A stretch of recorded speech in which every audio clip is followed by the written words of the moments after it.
What is up, everybody? My name is Bobby. I do music. Today we're doing something a little bit different. I want to show you this board I have to my right, which you're going to see on your right over here. This is my 80s-inspired effects pedal board. It's actually sitting on a laptop arm that I threw a bunch of Velcro on. And just to really quickly go over where this sits as far as the signal chain on my rig, the way I've got this set up, guitar into my front of the amp pedal board. So this is all going into the front of my Synergy unit. That's all bypassed.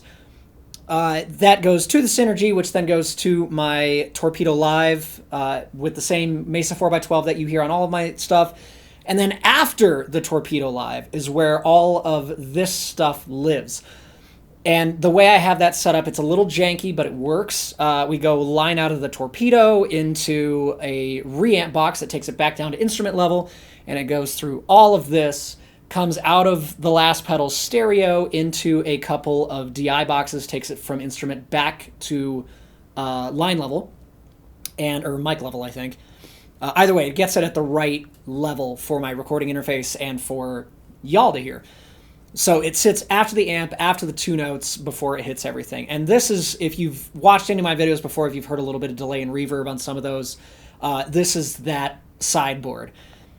So yeah, I want to talk through it, kind of the inspiration of it. I was stumbling around looking at like rack mount old 80s refrigerators that guitarists like Steve Lukather and Dan Huff would use in the studio and live for a lot of their tones. And I wanted to build something similar but compact in a pedal format that didn't, heat up the room as much, didn't draw as much power, didn't weigh as much.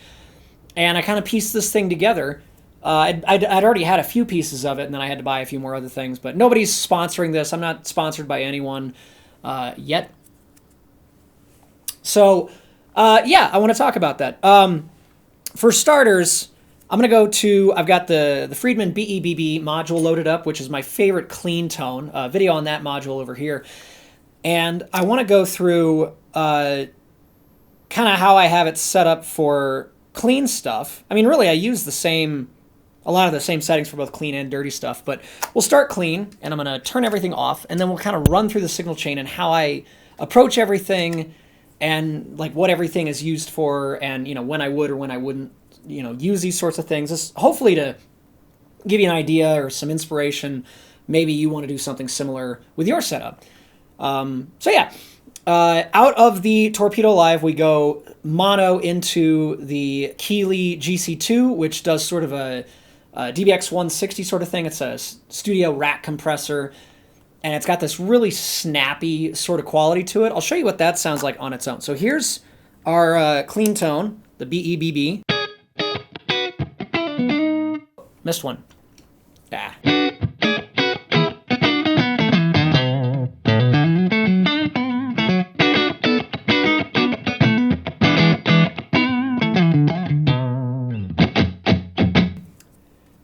With the compressor on, kind of subtle. Let me make it a little bit more exaggerated here. There we go.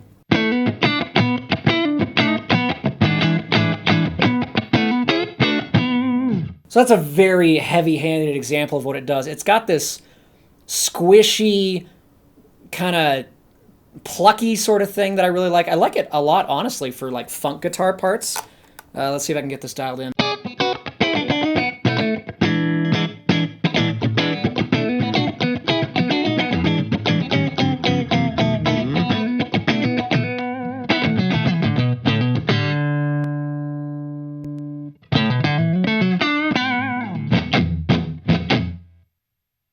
I tend to set it just so it barely catches. You can see the light on the front of it, hopefully turning from green to orange when it's on. And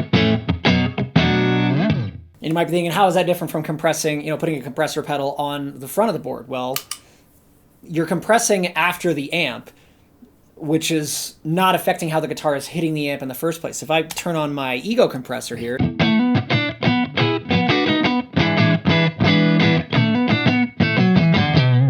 you can get a similar sort of thing on a clean sound, but it's still affecting how the amp is saturating and reacting and compressing itself. So doing it after the fact yields a slightly different result.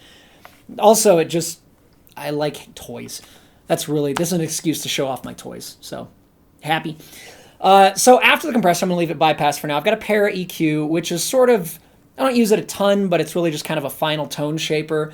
At best, like with a heavy tone, a hard rock tone. Let me switch. I've also got the SLO II in my Synergy setup here. Video to that over here. If I dial in just sort of a...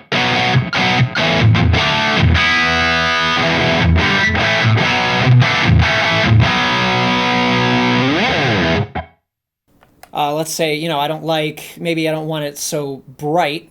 Turn this on, and we'll just roll the top end off.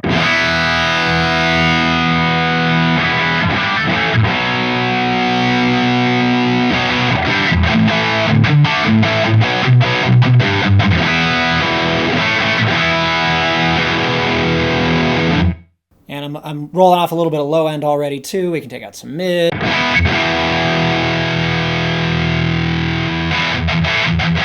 Like really mangle the signal. I use it just for some gentle stuff usually if I am using it. But it is a great pedal. I actually have 2 of these because of reasons of excess. But yeah, so compressor into the EQ to kind of do some final tone shaping, and then we get to the fun stuff. So first up, this is where our signal finally goes from mono to stereo. Comes in mono on the Dimension-C, comes out stereo, and is stereo the rest of the way. So the Dimension-C, of course, wonderful pedal. This is the Waza version, which has the SDD 320 mode on it, and it does a chorus that I don't think any other chorus quite does. I've heard it described as the chorus for people who don't like chorus. I'm going to switch back over to the clean sound here. And yeah, let's hear what it sounds like.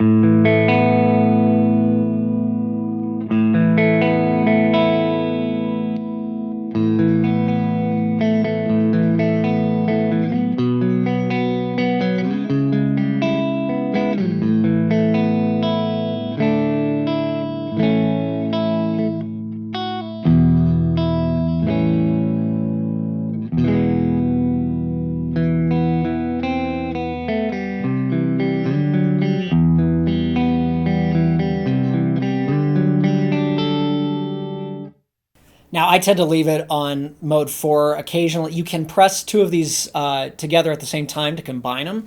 Sometimes I do 2 and 4.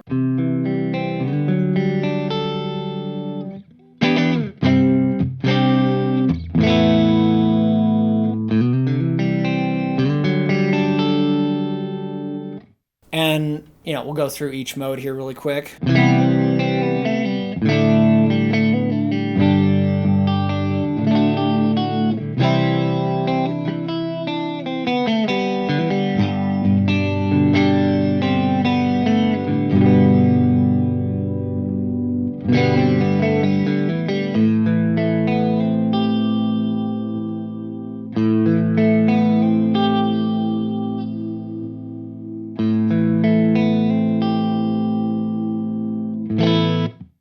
It just does a thing.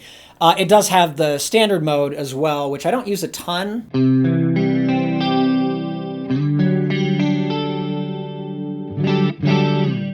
They tend to be a little bit more obvious, a little bit more exaggerated. I prefer that slow, sort of ethereal sort of thing.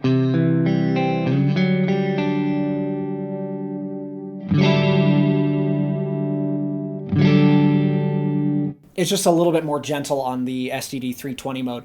So that's that. I have another chorus available here in the Walrus M1, which is their modulation box. This is the older one, without the screens, obviously. And by default, on the first preset here, I have it stuck at a stereo tri-chorus. So we'll kick that in.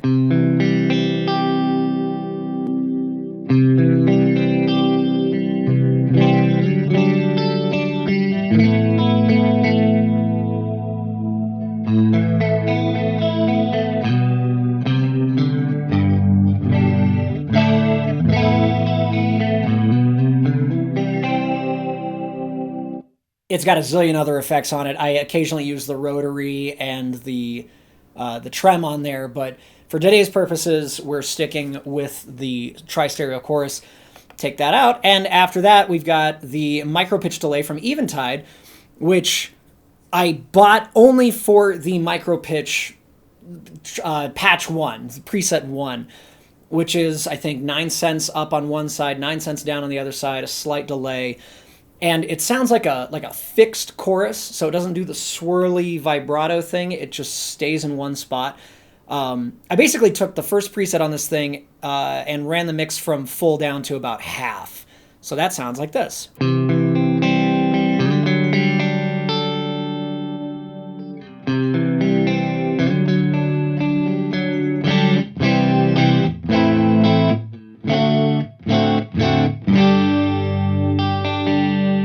I'll wind the mix up a little bit.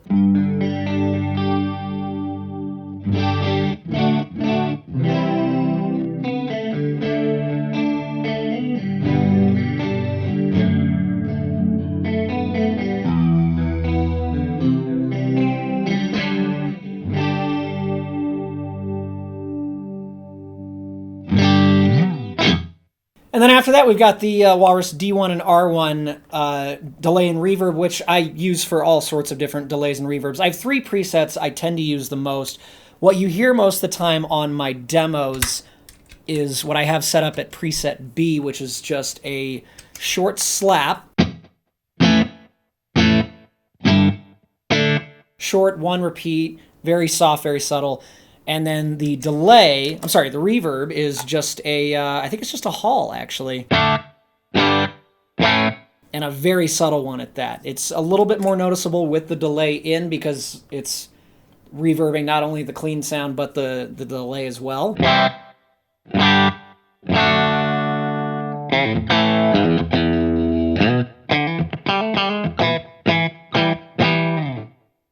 That's the preset I use most of the time if I'm just jamming around. I don't like playing a completely dry guitar tone when I'm just noodling around, experimenting and jamming, that sort of thing. When I'm recording, it depends. I might use these. I might just stick with what's in the box. I've got a bunch of plugins, but I do have this set up, the delay at least, MIDI, so it can actually tempo sync with what I'm recording.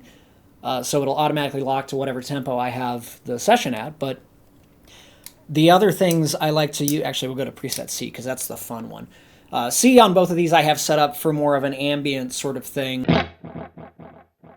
Tons of repeats. Actually, the reverb doesn't sound like it's doing much. There it is. Sometimes that switch acts up.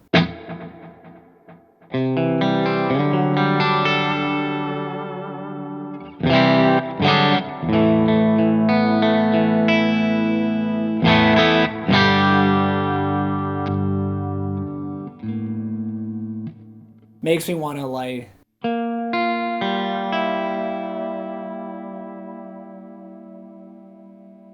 just that echoey ambient sort of thing. So that's kind of what I have that set up. I've got another preset on here. Preset A is kind of a variant of that.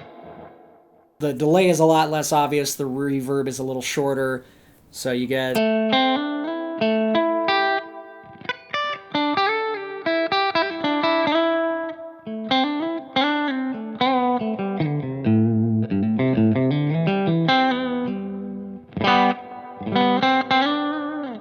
That's a good one if you're doing like a long solo-y lead kind of thing. I'm going to switch back over to the slow.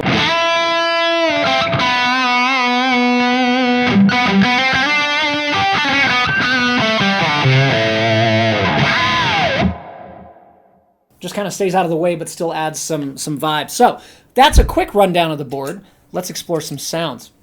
One of the things I like to do, if you really want that 80s sound, I've got a local guy I do some guitar and recording work for who's a big 1975 fan, the band, and he likes a lot of that kind of 80s throwback things. Well, one of the things that you hear a lot on a lot of 80s kind of R&B pop and some new wave stuff is actually a direct guitar sound straight to the board. And I've got a way to sort of do that with the BEBB module on the clean side. I've got a preset on my Torpedo Live. This is the first time you're hearing a different cab. In fact, it's no cab, is the thing. it's just straight direct. This is a harsh signal with gain, but clean, it's kind of, with nothing on it, it's kind of plasticky.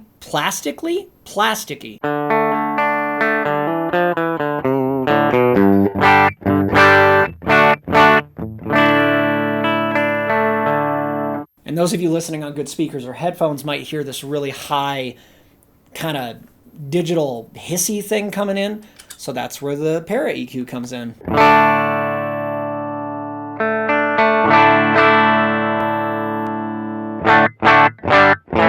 Kind of surprised I can hear that high. I thought I'd lost that, but here we are. So yeah, you hear a clean direct tone.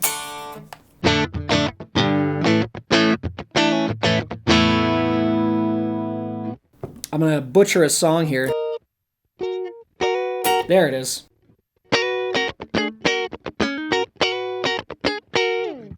That sort of thing.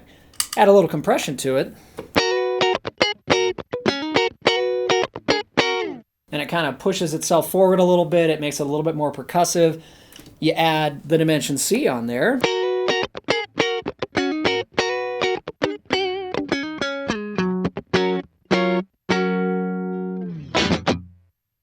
Bring in the Eventide.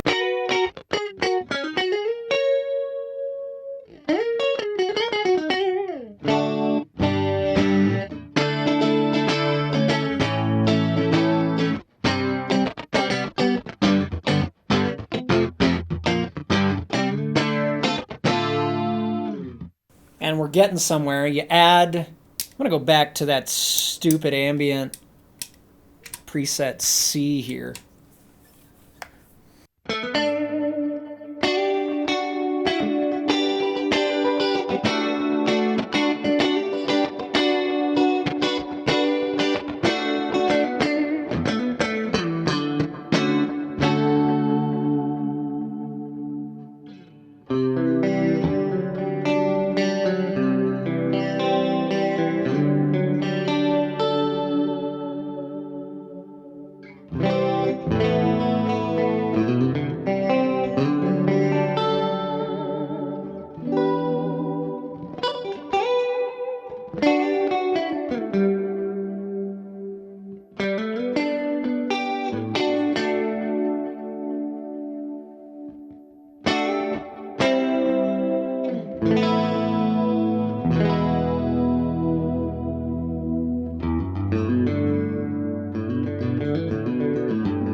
So yeah, you can get some of those 80s inspired direct tones with a little bit of chorus and some delay and reverb. I'll make it a little less.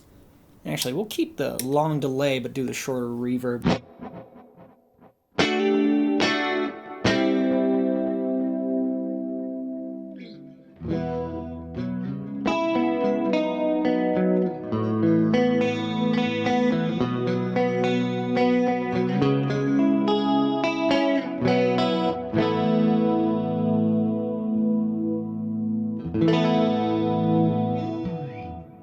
And a lot of this stuff, I'm not going to lie, you can do with plugins in your recording studio, or if you've got something like a Quad Cortex or Helix, you can do all of that in one unit instead of having to buy. I just like the tactile, having it here as buttons and sort of thing. I do not enjoy menu diving to dial in sounds or mousing around, you know, clicking and dragging and that sort of thing for dialing in guitar tones. It's just...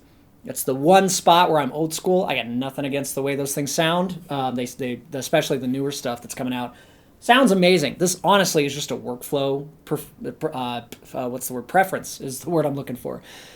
So yeah, we got that. And then if we put a cab back on there, let me go back to that same Mesa Boogie cabinet.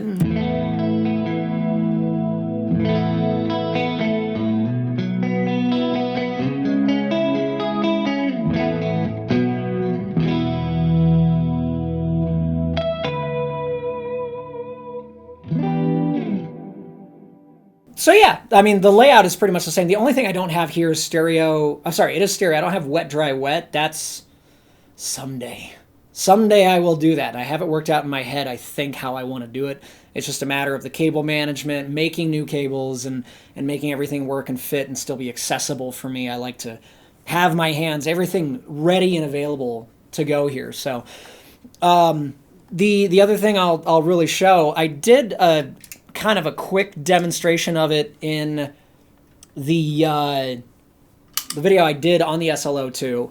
But I'll show it again. One of my favorite SLO sounds, the first one that I heard before I even started playing guitar when I was a kid, was Van Halen's For Unlawful Carnal Knowledge album. And drop my pick. And the sound of Pound Cake after the drill, sound of after that, what am I doing with my life, man? Just making weird noises on YouTube. After that, the main guitar part, apparently prior to this, and I don't remember if it was this album or the one before, but it was one of the Sammy Hagar albums where prior to this, Eddie was apparently driving one day and one of his songs, one of Van Halen's songs came on the radio. I think it was Hot for Teacher maybe. And it used to be they would only single track and pan the guitar to one side and the echo on the other side, a little bit of reverb.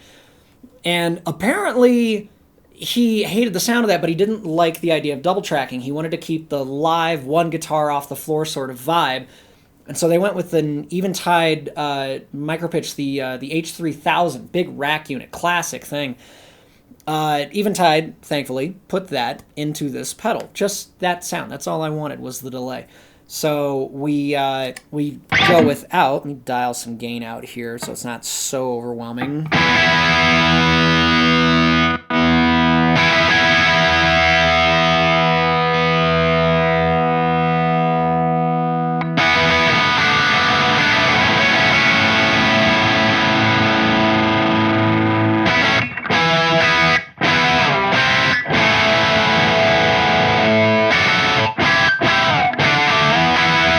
So if you're listening on headphones, I'm going to kick in the Eventide.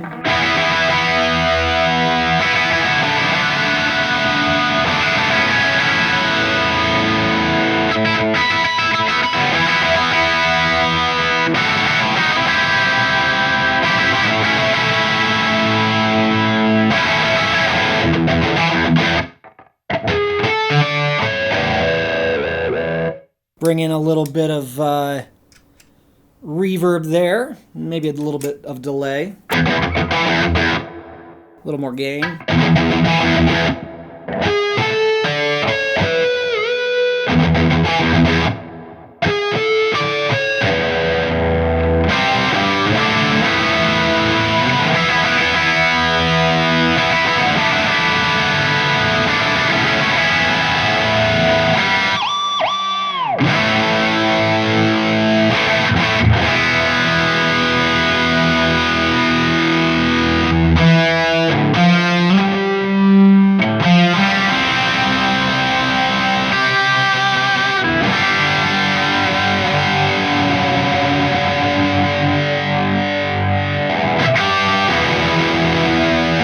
It just instantly kind of, in a pleasing way to me, in a good way, dates it to like the 80s to early 90s hard rock sort of thing.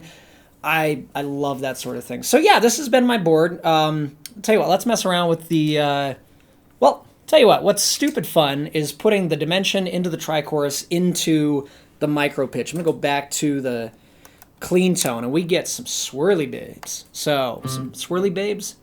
I don't know what I'm saying. Bring the compressor back on.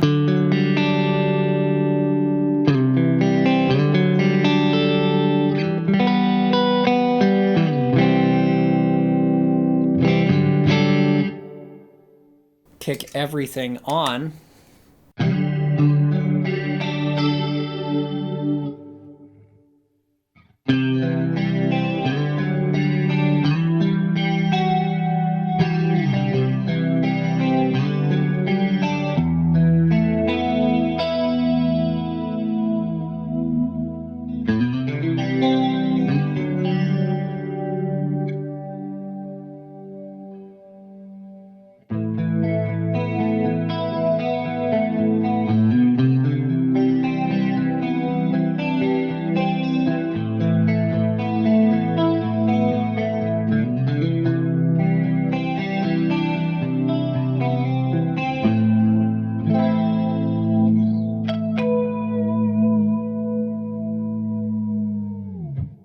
So yeah, I just kind of wanted to show off this board, not really deep dive on any one particular pedal, just kind of the way I built this out, you know, thought process. Maybe this gives you some ideas for your own post effects, stereo setup kind of thing.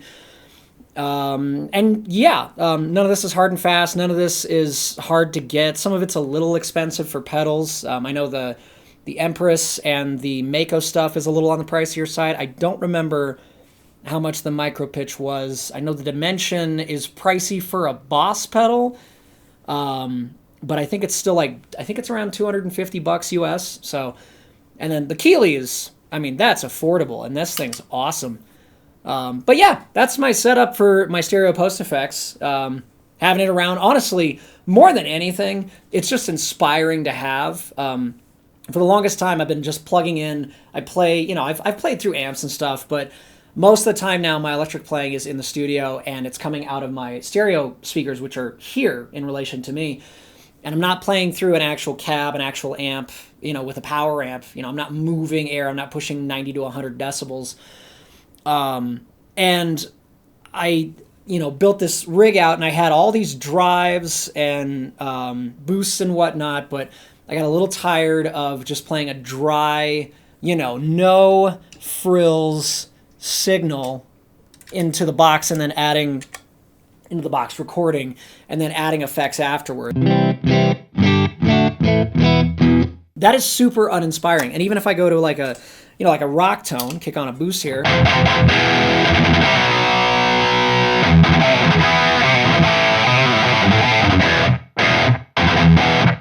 It's cool, but it's a little sterile. Kick in just the tiniest little bit, and that's just when I'm jamming in the room. But you get a tiny little bit of delay and reverb.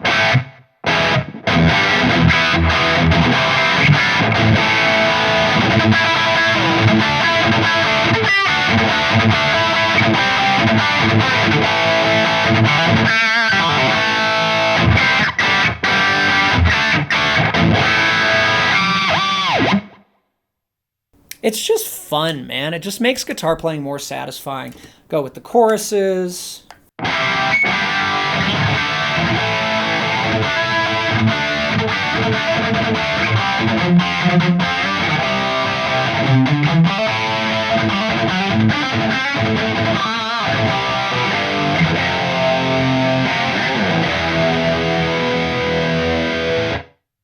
Like chorus and MicroPitch makes me want to play like 90s Van Halen or like some old Def Leppard kind of stuff. What are we gonna?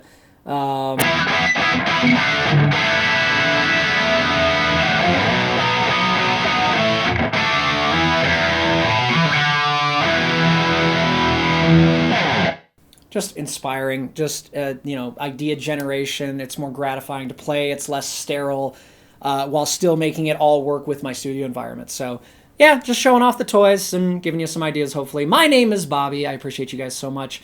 Thanks for checking out the video. Leave a like and a comment. Subscribe if you want to see more. I am so close to 800, you guys. Like, I think as of recording, I checked earlier today, I was at like 792, I think. So we're close. We're close. Oh, we're so close. So thank you guys so much. I appreciate you. Bye-bye.